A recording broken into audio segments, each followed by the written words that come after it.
Estude! Bom, começamos aí mais um módulo no Estude, né? O canal mais completo das videoaulas, tanto do YouTube ou tanto do nosso canal, lógico, né? Bom, observe aí que a gente vai trabalhar com cinética. Cinética?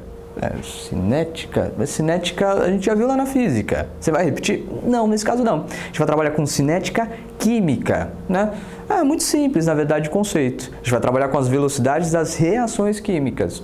Tranquilo. Dá uma olhadinha. Uma reação química sempre vai aí ser composta de reagentes e também de produtos. Bom, nós temos aí reagentes AB, nesse caso, formando os meus produtos CD. Numa determinada reação química, turma, a coisa acontece sempre da mesma maneira. Os reagentes eles são consumidos, ou então são gastos, né? Para aí justamente ser forma-se os meus produtos, né? Então, numa reação, o primeiro detalhe é importante você sacar esse, né? Os reagentes eles são consumidos à medida que então são formados os meus produtos. Legal. Agora, se você colocar isso aqui num gráfico, você consegue observar muito bem isso em função do tempo. Se você quer calcular, por exemplo, a velocidade de consumo ou então de formação, você pode observar dessa maneira, né? Uma certa quantidade. E você já vai sacando se a quantidade, do ponto de vista da química, pode ser mol, pode ser massa, pode ser até volume. A gente vai trabalhar muito mais com mol, evidentemente, né? Bom, olha lá, duas curvas. Coloquei uma curva aqui em verde, decrescente. Você já saca que nesse caso aí, em função do tempo, quando a quantidade ela vai decrescendo, então eu tenho um gráfico ou uma curva dos meus reagentes. Ao contrário dos meus produtos, à medida que o tempo vai passando da reação química, os produtos vão aumentando a sua quantidade, em mol, em massa ou então em volume, tá? Bom, vou te dar um exemplo aqui. Observa bem. Eu tenho lá 2 mols de hidrogênio gasoso, aquele gás combustível, reagindo com oxigênio, 1 mol. Bom, nesse caso você já sabe que é uma reação de combustão, uma reação que libera calor exotérmica, né? Nesse processo, há a formação de 2 mols de H2O no seu estado vapor, por exemplo, né? Legal. Bom, temos 2 tempos aqui. Considerei o tempo inicial, onde eu zero meu cronômetro lá, e o tempo final. Perceba que foram observadas, essa reação foi observada aí durante 4 segundos, uma reação bem rápida, né? Bom, tudo bem. Inicialmente, dentro de um recipiente, tinha lá uma quantidade de 10 mols de gás hidrogênio, com também 10 mols de gás oxigênio. Qual era a quantidade de H2O? Turma, nesse caso, como é o início, tempo zero da minha reação, está começando o negócio, eu não tenho, evidentemente, produtos, Eu tenho 0 de produtos. A quantidade dos meus reagentes sempre vai ser alta no início da reação, Então, à medida que a reação vai acontecendo, a quantidade de reagentes diminui, enquanto de produtos ela vai aumentando. Ótimo, por isso que eu não coloquei, evidentemente, nada no início da nossa reação. Decorrido então os 4 segundos, eu consigo observar que todo o gás hidrogênio foi consumido. Lógico, Eu parei o meu cronômetro justamente nesse momento, quando a reação parou.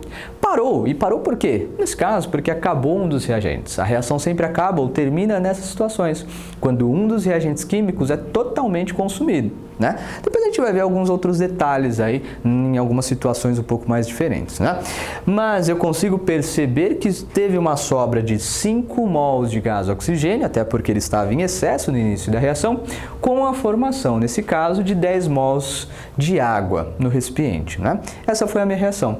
Se você quiser calcular, então, a velocidade média, tanto de consumo quanto de formação, para essa mesma reação química, é simples. Coloquei inicialmente o exemplo da velocidade média, do gás hidrogênio. Bom, hidrogênio, como é um reagente, se você quiser ser um pouquinho mais específico, nós estamos calculando aí a velocidade de consumo do gás hidrogênio. Bom, como é que você calculava a velocidade lá da física mesmo? A velocidade era simples, a variação do espaço pela variação do tempo. O tal do ΔS pelo ΔT. Provavelmente o professor Teário deve ter discutido isso daí com você muito melhor, Bom, mas nesse caso, então, pensando na velocidade, é uma certa distância, uma certa quantidade percorrida num tempo. Se eu quero calcular a velocidade média de consumo do gás hidrogênio, então a variação da sua quantidade ao redor, ou então, considerando o tempo que foi gasto. Bom, posso pensar como é um ΔQ de quantidade, então tenho quantidade final do gás hidrogênio menos a sua quantidade inicial, dividida pelo ΔT. Igor, só tem uma coisa, lá na física não tinha o módulo, Eu aqui estou colocando o módulo que você vai ver por quê nesse sentido, Fisicamente não dá para Se eu não colocar esse módulo aqui, vai ficar um pouco estranho as coisas. Mas vamos lá calcular, ó. Velocidade média do gás hidrogênio, H2. Perceba esse é o meu V, tá meio estranho lá. Delta quantidade. Bom, quantidade final nesse caso. O hidrogênio ele foi consumido totalmente. Então tem o 0 mol no final. Tá aqui. Menos, né, porque é uma variação, delta, a sua quantidade inicial. Inicialmente no recipiente havia 10 mols desse gás. Bom, beleza. Então 10. Bota o módulo aí, você vai ver que depois nem precisa ficar colocando módulo, você já vai sacar rapidamente, né? Pela variação do tempo. Bom, foram então necessários, para terminar essa reação, 4 segundos. Tá ótimo. Então tem aí 4 na sua variação. Beleza? Bom, olha lá. Da 0 menos 10, dá menos 10. Como é que eu vou ter uma velocidade negativa? Bom, em alguns manuais ou livros de químicas, de química, aliás, às vezes aparece uma velocidade negativa. Fala assim, nossa, mas o Terra falava que não existia velocidade negativa, não existe esse negócio. Bom, não existe realmente, né? Mas o cara pode indicar com um sinal negativo justamente uma velocidade de consumo. É meio estranho, mas às vezes pode aparecer. Então, toma cuidado, não se assuste nesse momento e não vai falar que o cara está falando coisa errada ou então besteira, né? Toma cuidado aí. Por isso que eu já coloquei o módulo para não ficar tão estranho. Bom, então nesse caso eu vou ter aí uma variação de quantidade de 10, certo? Por um tempo aí de 4. Legal. Qual vai ser então a velocidade média, nesse caso, do consumo do gás hidrogênio? Pô, Igor, se fosse 10 sobre 2, aí era fácil, era 5, né? Ah, mas divide por 2 de novo, né? Nesse caso. Então eu vou ter 2,5. Ótimo, 2,5.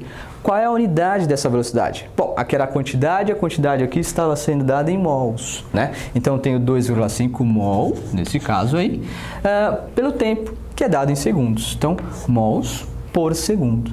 Essa, nesse caso, é a velocidade, então, justamente do consumo do gás hidrogênio. 2,5 mol para cada segundo. Bom, posso fazer o mesmo procedimento para calcular aí a quantidade ou a velocidade média de consumo do gás oxigênio e também para calcular a velocidade de formação agora em relação à água, né? Bom, você vê que o procedimento é um pouco chato, você tem que fazer o delta, dividir e tudo mais. Dá até para ter uma sacada um pouquinho melhor. Se você sabe, nesse caso aí, qual é a proporção estequiométrica, você consegue saber a velocidade. Está relacionada. Porque olha só que interessante. Quando 2 mols de gás hidrogênio são consumidos, são consumidos também, nesse caso, 1 mol de gás oxigênio. Ah, mas como é que acontece esse negócio aí, Igor? Bom, 2 mols são consumidos, aí depois de 1 hora vai consumir o oxigênio? Evidentemente que não, né? No mesmo instante, 2 mols de gás hidrogênio é consumido, assim como 1 mol, nesse caso aí, de oxigênio também é consumido.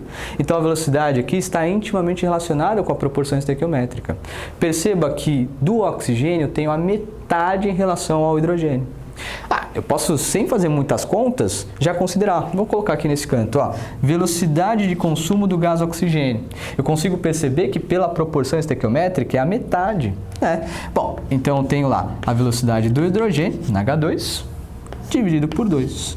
Bom, então deixa eu ver, 2,5 por 2, ajuda nessa conta aí, porque eu sou meio ruim de conta, né? Eu acho que vai dar 1,25 nesse caso, né? 1,25 mols por segundo. A unidade é exatamente, nossa, consigo fazer o S, olha lá, exatamente a mesma, agora sim. Tudo bem? Igor, posso fazer o mesmo procedimento, então, nesse caso, para calcular a da água? Sim, olha lá. No mesmo instante que 2 mols de gás hidrogênio foram consumidos, no mesmo instante foram formados aí 2 mols de água. No mesmo instante que 1 mol de gás oxigênio foi consumido, foram formados o dobro, 2 mols da água. Então eu posso falar diretamente que a velocidade de formação da água, nesse caso aqui, vai ser, bom, 2,5 também, né? 2,5 mol por segundo. Beleza, galerinha? Tranquilo? Bom, então esses são os conceitos iniciais. Isso é interessante. Como você calcular a velocidade de uma determinada reação química. Você consegue observar aí como a reação acontece, né? Consumindo os reagentes, então formando os produtos. Beleza? Né? Fazer cálculo é simples. O cara te dá a quantidade inicial, te deu a quantidade final e o tempo. Delta quantidade pelo delta T, certo? Então, é basicamente a mesma ideia. O que o pessoal da física lá demora anos para te ensinar, aí ó, em 1 segundo eu já te ensinei, é bem mais tranquilo, tranquilo? Lógico, tem uns detalhes aí, eu te mostro em seguida. Deixa eu virar a lousa e já converso com você. Até mais. Muito bom. Agora que você já sabe que a cinética química aí vai trabalhar com a velocidade das reações químicas e já viu como é simples calcular a velocidade média das reações, é muito comum, quando a gente faz o estudo da cinética, também verificar como é que a reação acontece, né? Como é que uma reação química ela vai acontecer. Isso daí é dentro das teorias, ou da teoria, em grande verdade, de colisões, né? É ela que vai dizer como é que uma reação química acontece por definição, né? Então eu coloquei uma reação diferente aqui, ó.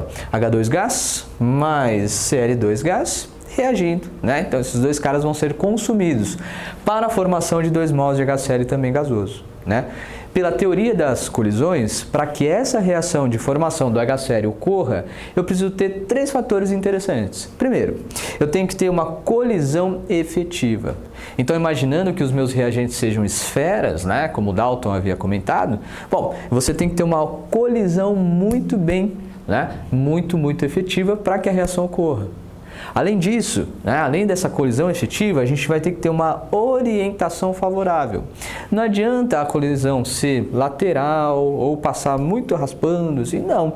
Ele vai ter que ter uma orientação muito bem definida, né? E quem define essa orientação, nesse caso, é justamente a formação do complexo ativado, que é um processo intermediário na reação química, né? Eu já te mostro, nesse caso, com calma o que é esse complexo ativado. Mas, a princípio, vamos considerar o seguinte: pela teoria das colisões, além de você ter uma colisão efetiva, né, você também tem que ter uma orientação dos reagentes muito favorável para justamente formar esse tal do complexo ativado, né? Um terceiro ponto interessante é que a energia química dos reagentes, né, tem que ser maior ou então igual à energia de ativação do processo, né? As reações não acontecem pura e simplesmente que você colocou 2 coisas ou 3 ou mais, enfim, para reagir. Às vezes você precisa dar uma energia de ativação, alguma coisa, um detalhezinho. Quer ver? Vou te dar um exemplo de energia de ativação. Se você colocar aqui um copo com álcool aí na sua sala, não faça isso, pelo amor de Deus, né? Mas você coloca um copo de álcool aí, você tem um monte de etanol, né? Você tem o oxigênio, que é o comburente, o etanol é o combustível, mas você pode deixar lá um tempão que não vai haver combustão do etanol, né? Você precisa pelo menos dar uma faísca para ele. Essa faísca é justamente a energia de ativação necessária para que o processo aconteça. Depois, a faísca ser dada, a reação acontece por si só, né? Ela vai sozinha nesse caso. Tudo bem? Legal. Então vamos observar um pouco mais com calma o que é esse detalhe, né, da formação desse complexo ativado. Bom, eu já coloquei aqui o H2, né, mostrando nesse caso a ligação, e o Cl2 também, aberto em relação às suas ligações. Bom, ele já tem uma colisão efetiva com uma orientação, né, demonstrado aqui pelas setas em rosa, uma orientação favorável. Por que nesse caso foi uma orientação favorável? Perceba.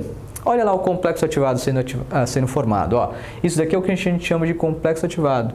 É um processo intermediário no meio da reação química. Nessa situação, turma, as ligações começam a ser quebradas, né? E também novas ligações começam a ser formadas. Então perceba, ó, as ligações entre hidrogênio e cloro começam a ser quebradas, serem rompidas, né? E nesse caso, novas ligações entre hidrogênio e cloro agora começam a ser formadas nesse processo intermediário que a gente chama de complexo ativado. Está aqui, a formação do meu complexo ativado. Legal. E aí vai passando então a reação, eu tenho a formação lá da ligação química, agora sim, com os meus produtos, né? Bom, do ponto de vista de um diagrama, e esse diagrama é muito comum de aparecer nas questões, eu consigo observar uma coisa, olha lá, a energia, nesse caso, é em função do caminho da reação, né?